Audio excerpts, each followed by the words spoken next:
পাটিসাপটা পিঠা বানানোর এই রেসিপিটা শিখে রাখুন। প্রত্যেকটা পিঠা হবে একদম পারফেক্ট, দেখলেই মনটা ভরে যাবে। আজকে আপনাদেরকে দারুণ সুস্বাদু খিরসা পাটিসাপটা তৈরি করে দেখাচ্ছি। দুই রকম রেসিপিতে আপনারা পিঠাটা পেয়ে যাবেন, মানে দুই রকম পিঠা তৈরি করে দেখাচ্ছি, একটা গুড়ের আর একটা চিনির। এক ব্যাটার দিয়েই কিন্তু দুই রকম পিঠা আপনারা তৈরি করতে পারবেন। প্রথমেই চালের গুঁড়া নিয়ে নিচ্ছি এখানে 1 কাপ পরিমাণে, হাফ কাপ পরিমাণে দিয়ে দিচ্ছি আটা, হাফ চামচ পরিমাণে লবণ, 1 চামচ পরিমাণে দিয়ে দিচ্ছি এখানে সয়াবিন তেল, আর দিয়ে দিব একটা নর্মাল টেম্পারেচারের ডিম। ডিমটা কিন্তু অবশ্যই নর্মাল টেম্পারেচারের হতে হবে, ফ্রিজের ডিম নেওয়া যাবে না। এখন সব কিছুকে খুব ভালোভাবে একটু মিশিয়ে নিচ্ছি শুকনো উপকরণগুলোকে ডিমের সাহায্যে।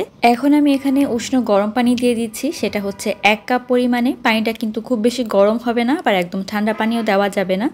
তো পানিটা দেওয়ার পরে ভালোভাবে হাতের সাহায্যে এটাকে মেখে নিচ্ছি। আর মাখানো হয়ে গেলে কিন্তু আমি এটাকে 2 ভাগ করে নিব, তারপর আমি আবার পানি ব্যবহার করব। তো একটা আমি গুড়ের তৈরি করব, আর একটা ভাগ নিয়ে নিচ্ছি আমি চিনির যেই পাটিসাপটা সেটা তৈরি করার জন্য, মানে সাদা আর এখানে খয়েরি দুই রঙের পাটিসাপটা পিঠা তৈরি হবে। 2 টেবিল চামচ পরিমাণে চিনি, 1 টেবিল চামচ পরিমাণে গুঁড়া দুধ দিয়ে দিলাম, এটা চিনির পাটিসাপটা হবে। আর 1 কাপ পরিমাণে দিয়ে দিচ্ছি এখানে উষ্ণ গরম পানি। এখন একটা হ্যান্ড বিটারের সাহায্যে খুব ভালোভাবে কিন্তু উপকরণগুলোকে মিশিয়ে নিচ্ছি। এটা না থাকলে আপনার ব্লেন্ডার মেশিনের মধ্যে দিয়ে কিন্তু খুব ভালো করে মিশ্রণটা তৈরি করে নিতে পারেন।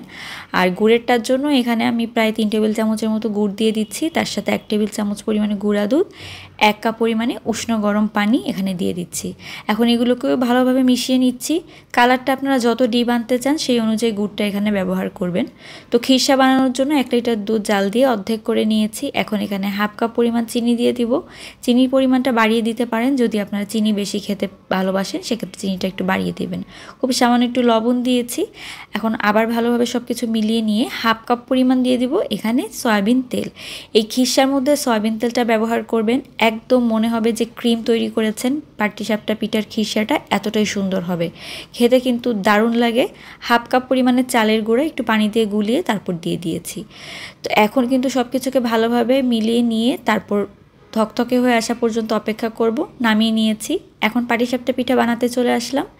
প্রথমে তেল ব্রাশ করে নিয়েছি, তারপরে এখানে একটা ডালের চামচ দিয়ে দিলাম, ভালো করে ঘুরিয়ে নিয়ে 2 মিনিট বা 1 মিনিটের জন্য ঢাকনা দিয়ে রাখলে কিন্তু পাটিসাপটা পিঠার এই নিচের শীটটা খুব সুন্দরভাবে তৈরি হয়ে যাবে। এখন আমি দেখতে পাচ্ছেন খিরসাটা দিয়ে কিভাবে উল্টে দিলাম, দেখেন কত সুন্দরভাবে পাটিসাপটা পিঠাগুলো তৈরি হয়ে গিয়েছে। একদম স্মুথলি তৈরি হয়ে যাবে, পারফেক্ট, কোনো খুঁত থাকবে না এই পাটিসাপটা পিঠায়। সবসময় পাটিসাপটা পিঠা বানাতে গেলে একটা ননস্টিকের প্যান ব্যবহার করবেন, তাহলে এরকম সুন্দর পাটিসাপটা পিঠা তৈরি হবে। নিচের দিকে যেই বুটি বুটি থাকে বা ছোট ছোট ছিদ্রযুক্ত পাটিসাপটা পিঠা হয় সেটা কিন্তু দেখতে ভালো লাগে না। তবে এরকম ননস্টিকি প্যানের মধ্যে করলে একদম পারফেক্ট পাটিসাপটা পিঠা তৈরি করা যায়। আর আমি আপনাদেরকে যে টিপসগুলো বলেছি সেগুলো যদি আপনারা ফলো করে এই পাটিসাপটা পিঠা তৈরি করেন, একদম পারফেক্ট সুন্দর পাটিসাপটা পিঠা ঘরে বসে তৈরি করতে পারবেন। পিঠাগুলো দেখতে পাচ্ছেন কতটা সুন্দর হয়েছে। আশা করি আজকের রেসিপি আপনাদের অনেক ভালো লেগেছে। ভালো লাগলে একবার বাড়িতে ট্রাই করে দেখবেন। আল্লাহ হাফেজ।